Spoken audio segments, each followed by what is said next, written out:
Et stop, tu roules sur le boulevard BD, ce manga est fait pour toi. La vie d'Otama. Automne 1877 à Tokyo, un occidental portant un kimono, italien travaillant à l'école d'art impériale, est venu visiter un jardin japonais dont la beauté n'est pas à la portée du premier venu. C'est là qu'il va croiser le regard d'Otama, jeune nippone occupé à dessiner. Plus de 50 ans plus tard, au début des années 30, c'est une vieille dame et elle se remémore sa vie avec cet homme, Vincenzo Ragusa, sculpteur qui l'amena en Italie.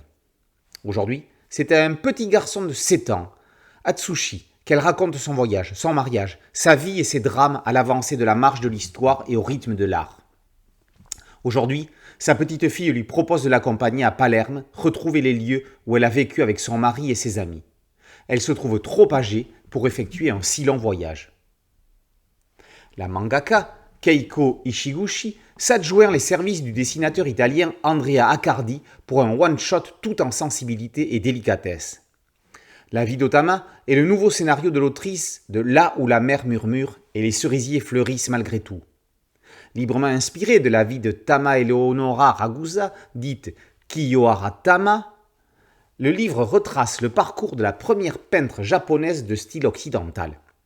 Nous sommes au cœur de la belle époque à Palerme, nul ne pense que le bonheur ambiant sera terni par un XXe siècle tragique. Otama ne reviendra au Japon qu'en 1933, à 73 ans. Dans un style graphique académique, Accardi démontre que le talent peut se révéler dans la simplicité à des instants d'une émotion rare. Plus que l'histoire d'une vie, le manga traite de la place de l'art dans une société à deux vitesses. Le jeune Atsushi en fera l'amère expérience. Subjugué par le talent d'Otama, il rêve de faire une école d'art.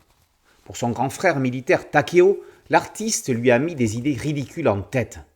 Pour lui, les riches sont des hypocrites dont la vie de rêve est bâtie sur la sueur et les souffrances des pauvres paysans.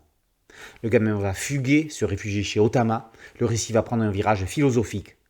Chez la vieille dame, le petit garçon dit « J'ai l'impression d'être dans un tableau, j'aime être ici ». Instant suspendu, lourd de sens. Notre vie conditionne-t-elle notre art, ou bien notre art dirige-t-il notre vie? Otama connaît la réponse. Réussira-t-elle à transmettre le message?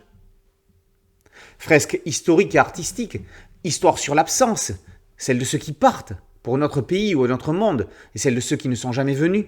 La vie d'Otama a la force des grands récits qui font qu'on n'est plus tout à fait les mêmes après les avoir lus, parce qu'on a peut-être pris conscience de quelque chose. Inattendu. La vie d'Otama, par Andrea Accardi et Keiko Ishiguchi, est paru aux éditions Kana dans la collection Made in. Boulevard BD, c'est un podcast audio et un site dédié et une chaîne YouTube. Merci de liker, de partager et de vous abonner. A très bientôt sur Boulevard BD. Ciao.